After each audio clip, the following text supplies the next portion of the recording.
Passing by the village fox.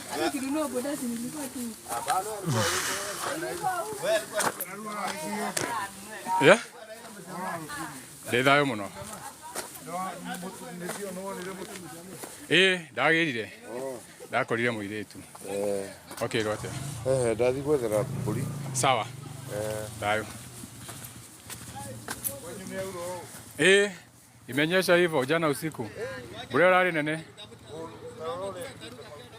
Ikuite ginya mahuti rari nene no ni njega. Ngeiure.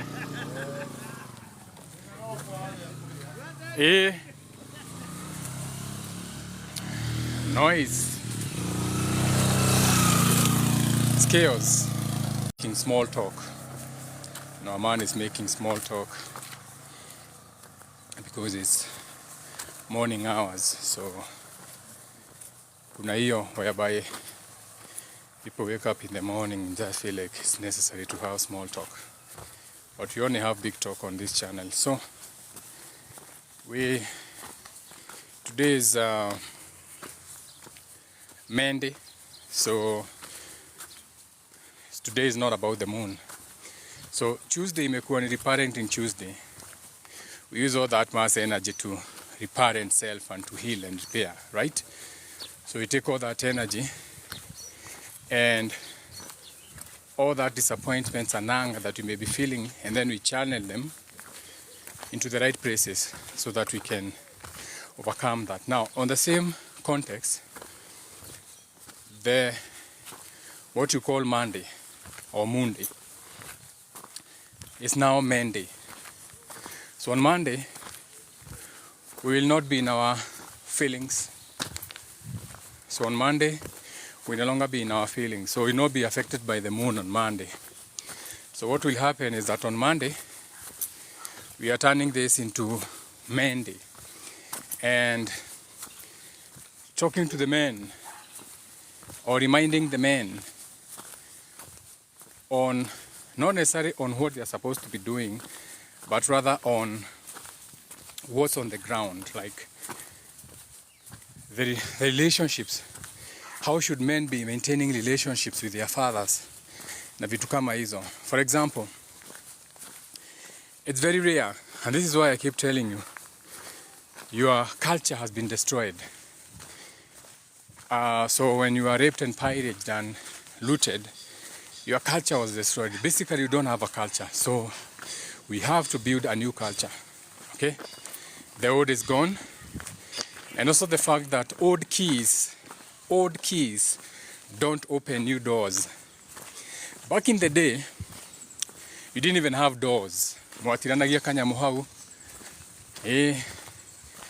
You put some manyatas, some bushes, and you're okay. So now you're in modern worlds where you have doors that have complicated locks na vitu kama hizo. So old keys don't open new doors. Si hiyo ndio ilikuwa ni punchline ya leo. Yesterday tulikuwa na askari ni wengi hapa sana. Askari ni wengi. Soldier ants. So this is Monday. Soldier ant inspired, men coming together, grouping together, healing together, and becoming better.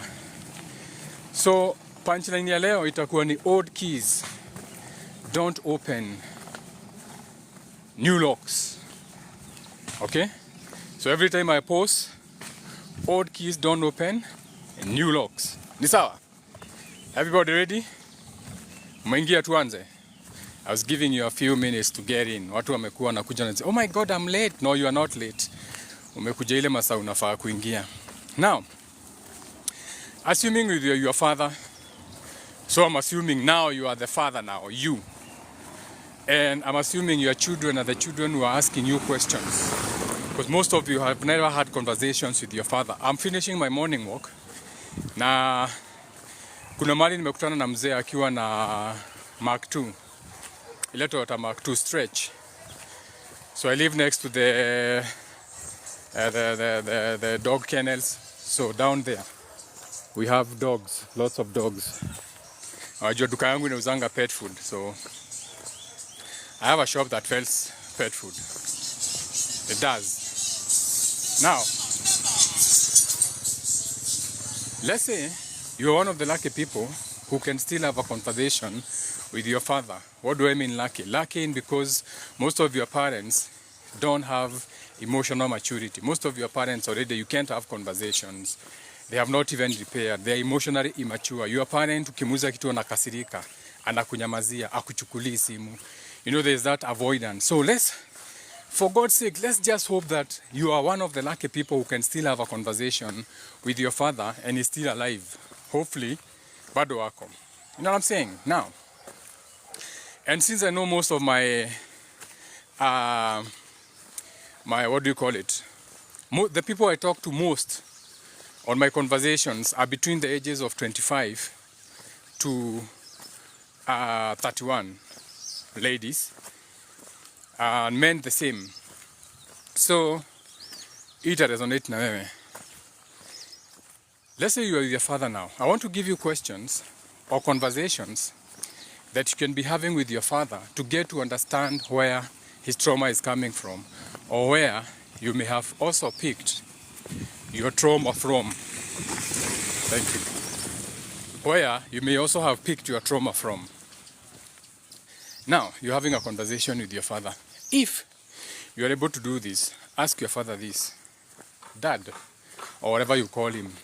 Baba, Daddy. You know those dads who love.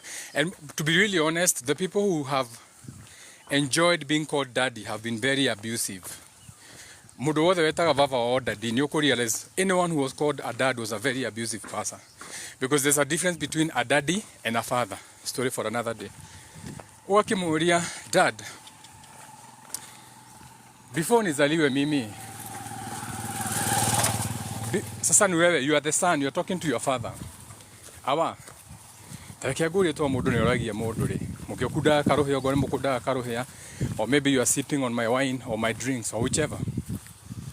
Dad, or maybe you are sipping on my wisdom drink. A taste of wisdom in every cup. Watch out for that, it's coming. So, you are sipping on some wisdom and you're asking your father, Father, before you got children, before you were born, you as the son now, ulikuwa mtu wa aina gani? You know? You're asking your father, what kind of man were you before you became a father? AKA, before you made a girl pregnant, before you were told there's a girl out here who's claiming you made her pregnant, what kind of a man were you? Were you a rolling stone? Papa was a rolling stone. Kasemanga, a rolling stone gathers no moss. So what kind of man were you?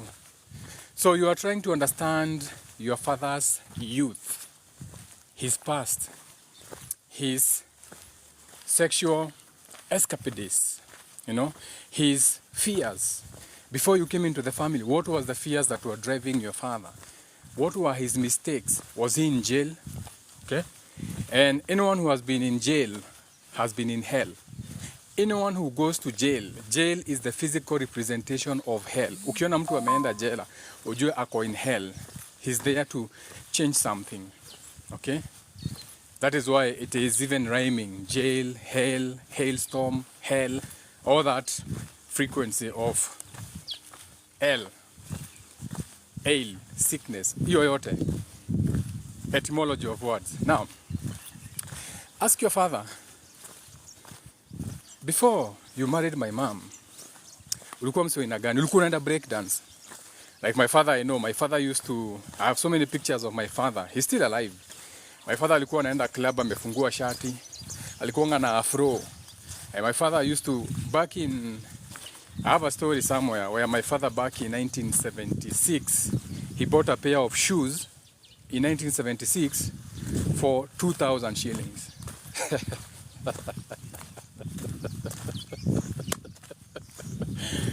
Oh my God. Do you know what that means? A shoe worth 2,000 shillings in 1976. Do you know what that means? That's like, so someone dropped this. Okay, whoever dropped this now, that's a message in itself. Forget about that. So when you get to understand who your father was before you were born now.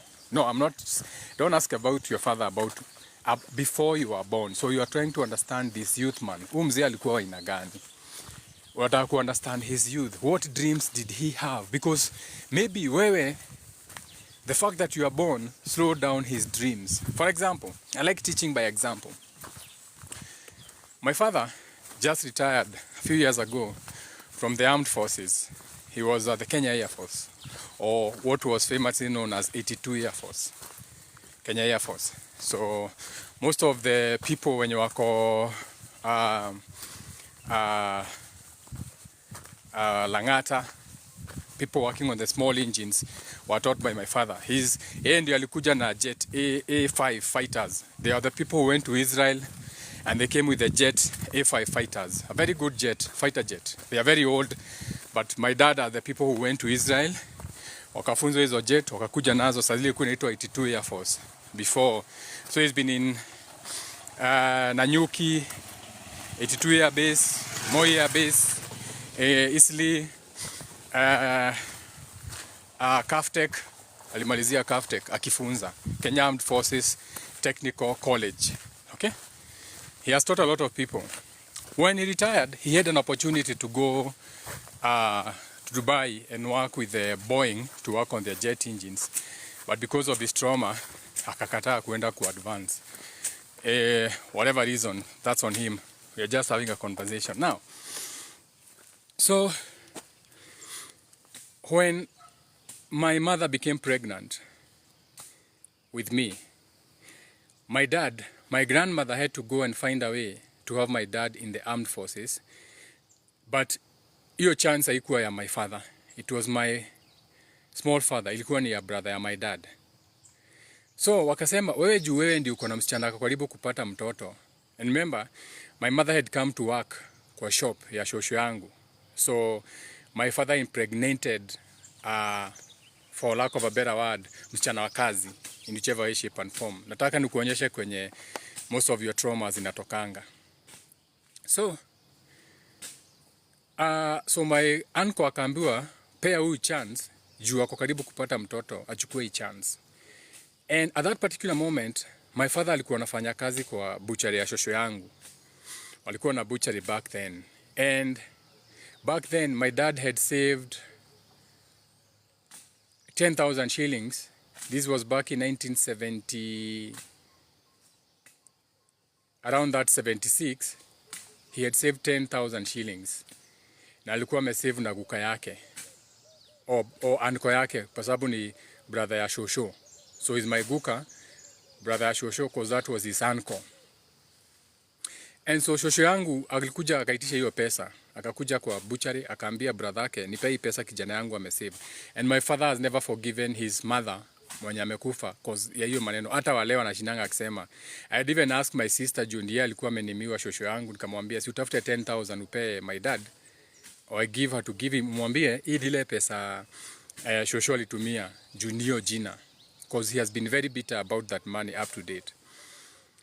So when I look back at that story, I now realize why there has never been a connection between us and my father, because in one way, shape or another, he had no plans of settling down with my mother, or it was like a forced relationship. Because even when I was born, mimi nilikuwa nabebwa na shosho yangu.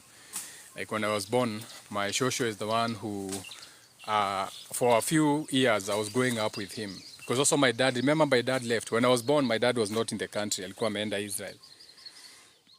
So now, it's important for you now to understand what kind of man your father was before he became a father. Understand what was my father like? Who was the man before this man became a father to me?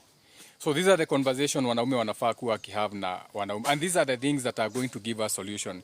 Hii maneno ya kushinda tukisema ati meruru, kurihadhiri, azitusaidii na azitatusaidia. Those are closed out cycles. Closed out cycles. We are not in that world anymore.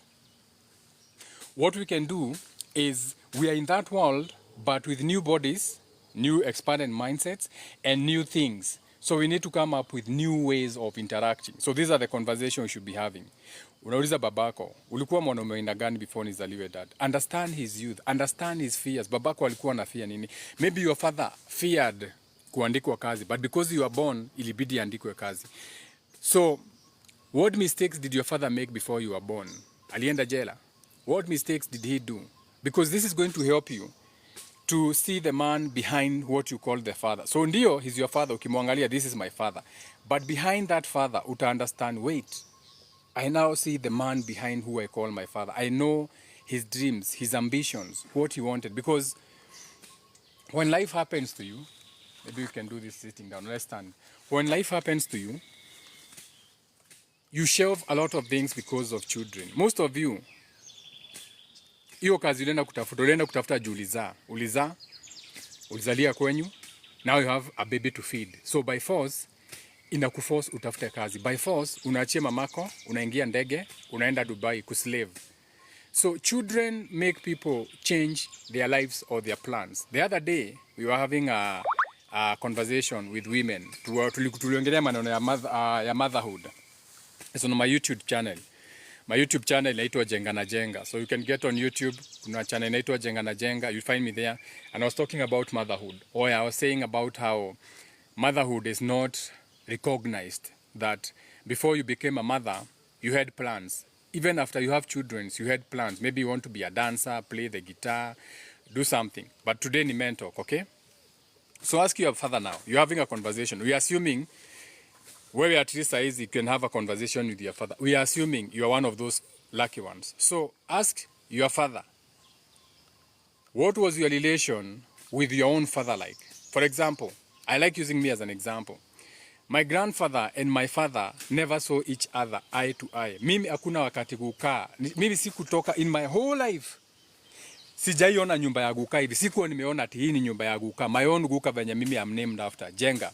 The late Jenga, may his soul rest in peace.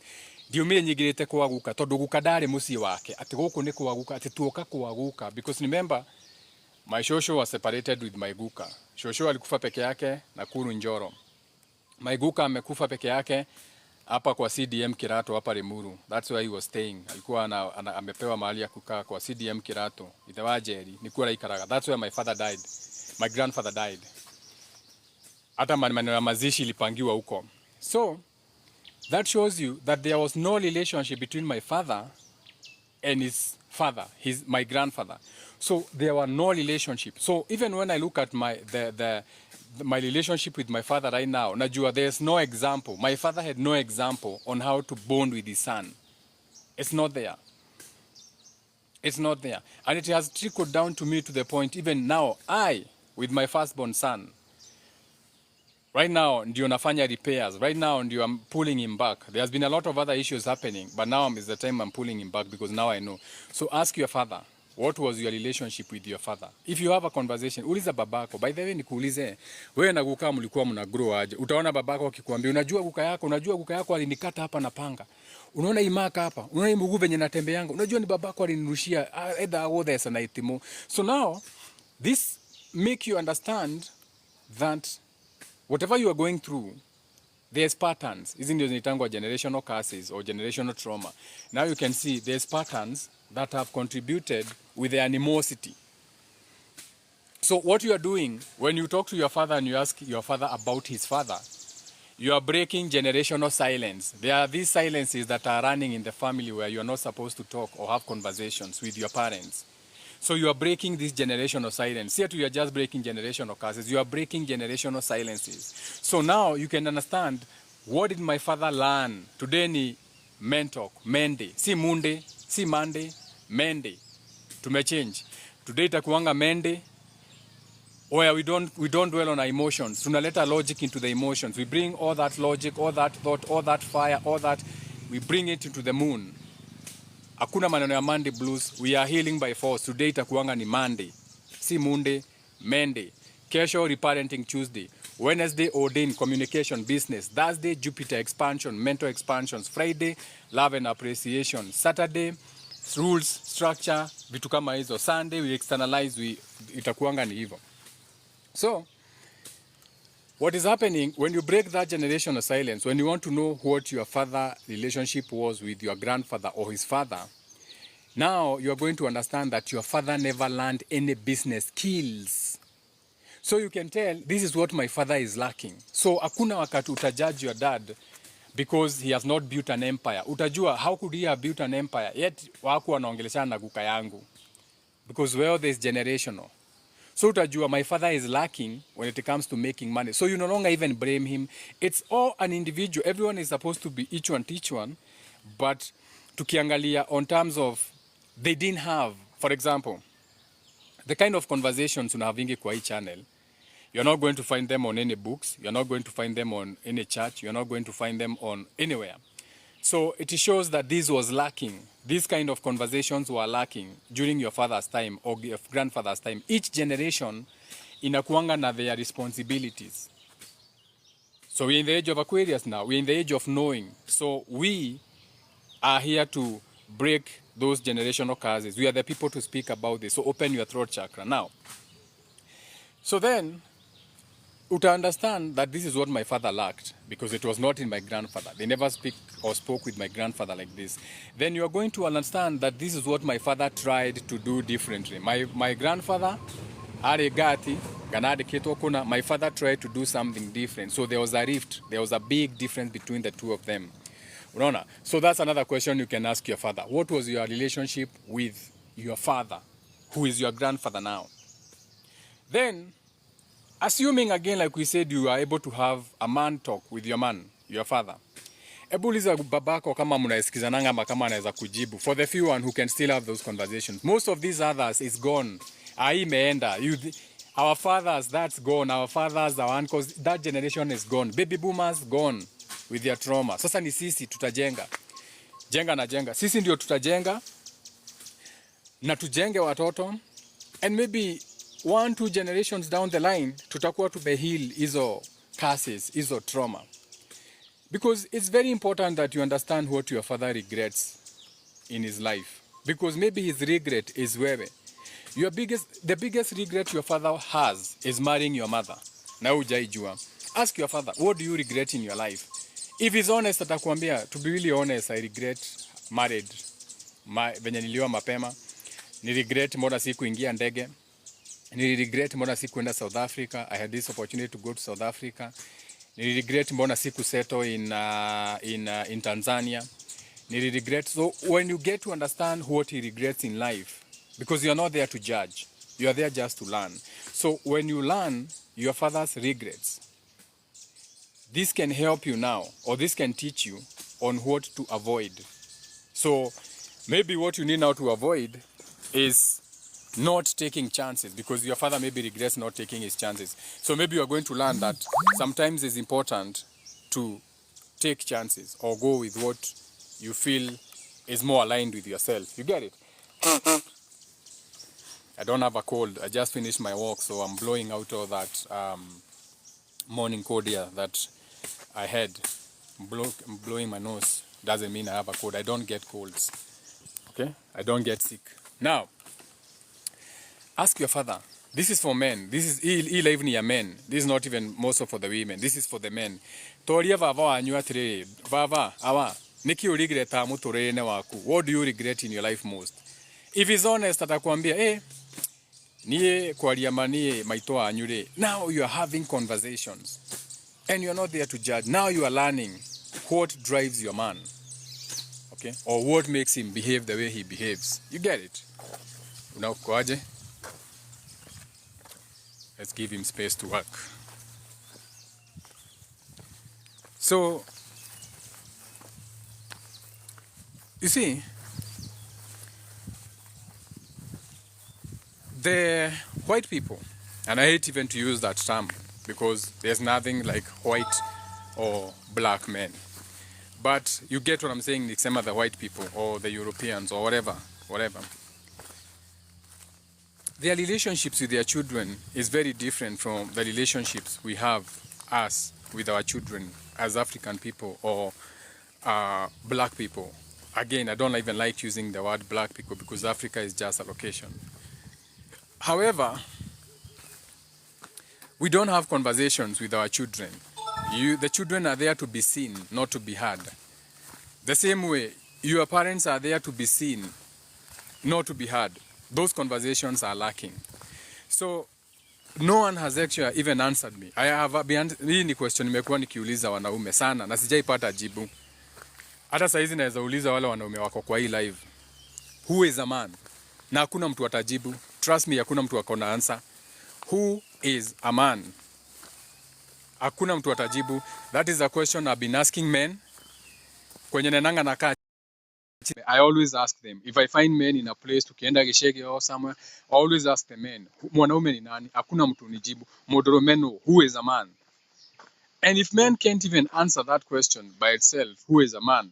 Then how are men expected to be men? So, ask your father, what does being a man mean to you?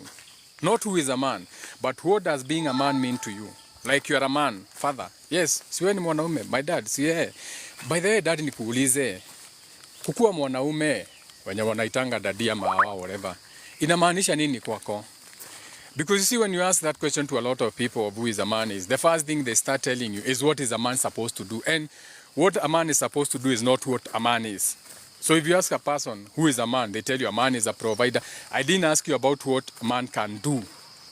I don't want to know what he can do. I'm asking who is a man. Kwa nataka kuona hiyo mvua kama kulijaa maji, hakujajaa maji. Hii mvua imekuwa mvua poa sana, haijakuwa ya kuflood. So who is a man? So let your father, let him define what masculinity means in his own words, not what you think. No. What does masculinity mean to your father? To your father. So you're asking your father, what does being a man mean to you? Unataka kusikia how your man understands masculinity. Then compare whatever he tells you with your own evolving beliefs. Because you're in a new world. You are evolving. You no longer think like your father. Your fathers used to beat their women like dogs. Your grandfathers used to beat your grandmothers like animals. Walikuwa wanavunja, wanachapa na chuma, vitu kama hizo. My own father alikuwa anachapa mamangu kama umbwa. Amemvunja mkono na chuma na mchapa na nyororo, vitu kama hizo. Breaking stuff in the house, vitu kama hizo. You get it? So we are evolving. We are not men now who can be men who batter women. We learn from our fathers, but we are healing from that. Okay? Men will slap women because they don't know better as they evolve, but then they'll get to a point where mwanaume atakwambia vizuri sana, mimi sitakai kusikia mwanaume anachapa bibi. So you see, we are already evolving. So we already have our evolving beliefs on what masculinity is, to the point now tunasema mwanaume yote anachapa mwanamke si mwanamume. But remember, our fathers walikuwa wanasema mtu achapangi bibi si mwanaume. Now our grandfathers, baba ya baba zenyu nao, hawakuwa wanasema mtu achapangi bibi. Kuchapa bibi ilikuwa ni kawaida. Ilikuwa ni like their duties. It was their duty. It was like a duty of your grandfather to beat his wives. It was like a common book on how to raise a home includes beating your wife occasionally or forcing yourself on her occasionally. You get what I'm saying? So sisi tume evolve. So ask your father, what does it mean like to be a man? Then compare his ideas of masculinity to your own evolving beliefs, because this is now going to help you understand shit. So most of my trauma, most of my generational curses or traumas are coming from my father's beliefs on masculinity, which is even why I find it hard. Because you see, baby boomers, they are very fucked up in the head. I'm sorry to say so, but they are very fucked up in the head. Baby boomers, saizi wewe ukinunua gari, baby boomer akuone unaenda na wachana wako mefurahia na bibi yako na gari. Ukienda nyumbani, badala afurahie, the first question anakuulizanga is a stupid question, anakuambia gari ni yako dikenywa magutamo no gose aranasi na isi yaku. So you see where the idea of a man is, the idea of masculinity does not include taking your wife or your children for a road trip. Ukitaka kujua, uliza mamako ni mara ngapi amepelekwa date. Ask your mother, Mom, very few women have been treated by baby boomers to a lunch date. Na siongei maneno ya girlfriend, that's different. Okay?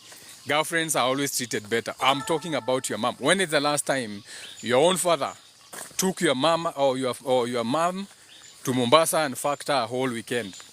Kilifi, Lamu, Watamu, whatever. When is the last time? So utaanza ku understand your idea of masculinity is very different from your father's idea of masculinity and your grandfather's idea of masculinity. Then you are going to understand that you are on your own. You are the new man in this new world. You are here to change a lot of the things that used to happen in the past. Okay? You are going to do better, and you are not going to blame your father, because your father also learned from your grandfather. But sasa wewe ni wewe uko. So wewe una excuse, ni sisi tuko. And I'm at my gate and napita back and forth because it can pay a lot of work kufungua gate ni hii live kabla tumaliza hii live. That's why I'm walking back and forth. Now,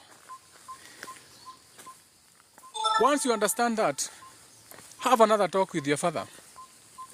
Ask your daddy now. Dad, sasa mimi ni mtu mkubwa. I'm evolved. I'm grown. Sisi ni watu wakubwa, ulitulea. Unajua, tukakuwa wakubwa, wasichana, wanaume. But nikuulize dad, wenye wanamuita dad, ushaiogopa? Ushaiamka one day hivi as our father and you are like, oh my God, I fear leaving you. You know, like there's always those instances where your father feared abandoning you. And that's a fear that with most men. It's just that they don't speak about it. But most men live with the fear of waking one day and abandoning their family, their children and their spouses. They live with that fear. You always pretend. That's something that is with men. Okay? So ask your father, have you ever been scared of failing us?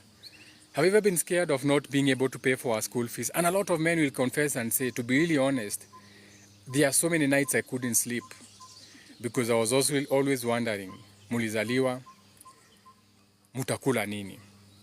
So when you have that conversation, it is going to bring about compassion. You start feeling sorry for your father. You start understanding, wait, he had the same fears that everybody has.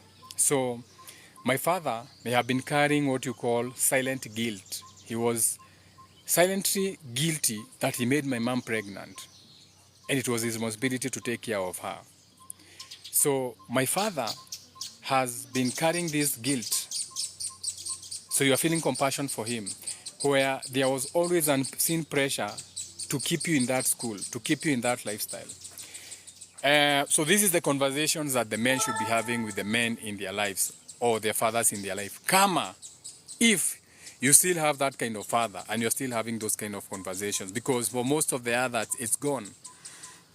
It's gone. But I can be your father. You can be my father. Mi usema each one teach one. So these are the conversations that we having amongst them. Si kuenda kuwatch ball saa zote. That's nonsense. Where is he Arsenal? Where is he Man U? That's bullshit. Those are arena games. We should be having conversations that now involve like being one-on-one. Yeah? No. Conversations that involve being one-on-one. So we are having these conversations where now I'm acting that role of the father, or he's acting in that role of the father, but you're having a conversation and healing. You get what I'm saying? So, I don't know, maybe I live in a fucked up world where those are the kind of thoughts that I usually have, like on how we can solve these things. But I believe that's a beautiful world. I believe my world is better than what we have today, where people can talk or people have conversations. So tunajipata saa zote tuko kwa groups morning tukiulizana maswali ya ujinga. Ati rorashio. The reason mko na shida ya rorashio ni kwa sababu babako hakuongea na yeye maneno ya rurashu. The reason unakuja online kuuliza ate ni mori de kwetwarago is because those conversations were not there with your father. And it's also because those conversations were broken. Generational silence between your father and your grandfather. So hizi mashida zote tuko nazo, tusokero emo karoge kwa academy sijui tufanye. Shida si hizo. Shida ni the fact that we have generational silence where there is no healing, there's no conversations between the fathers and their sons and their grandfathers. Generational silence. Each generation was silenced with the problems they were facing. Your grandfathers were silenced with the situations they were facing, so they never talked about them with their sons, who are your baby boomers, fucked up parents, who also went on a generational silence and never discussed what was ailing them, and now they have dumped it on you, another generational cycle. Kelele ndio hiyo pikipiki inapita. That's the noise we have at our homes. Kelele tu. Passing noise. So it's time we break these generational silences. Apart from the curses, we have conversations. What can we do better? Can we meet and talk about how we are raising our women, our families? I don't care how many girlfriends you have. They are your responsibilities. They are your responsibilities. Na hakuna kuzaa na kutupa watoto. Mutazaa huko nje and we are still going to take care of those children. We are going to have conversations with those women.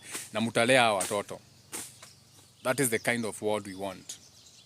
We want a world that is having conversations. Generation of silence iishe, ipite, na tuiache. Ni sawa? Sawa sawa. So shout out to everyone. Each one. This was more for the men. Of course the men hawezi taka kusikiza kitu kama hii. Hawezi. Akikuja akiingia ile akisikia naongea mouth man anapita. Unajua, anapita. Why? He has never had this conversation. So hawezi taka kupona. They would rather go on with their whatever. But then again, this is not a life for everyone. Okay? These kind of conversations are for very few people. They are not for the fucked up world that is bent on repeating generational curses and traumas, because they'd rather repeat that than find solutions. Okay? But sisi, we are here for solutions. We are here for repair. Repair is very important. And if you can't repair, we build new ones. It's not always good to repair. There are some things that are beyond repair. The traumas you have, most of you, are beyond repair. But we can build new ones. Okay, we can build new relationships. We can build new ways of relating. Who said you can't build new things? Every day you look outside, there's new things. Every day you look outside, there's a new model of a car. Every time you look outside, there's new technology. So we also need to change our minds. Tusikue kama Africa, something that is old and not working, tunachekela. Technology, no, that's not technology, that's bullshit.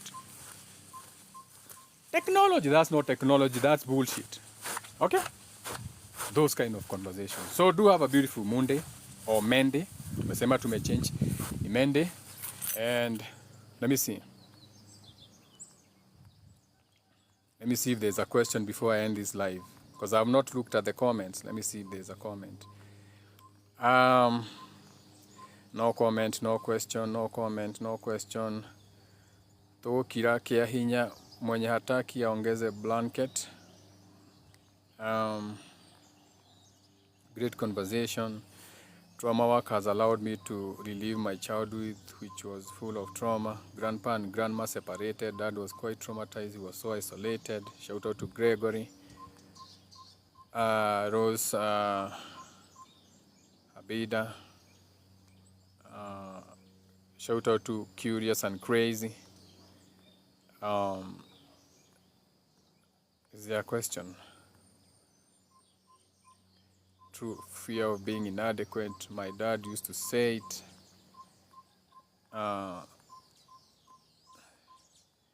Pia mimi nalenga mzai.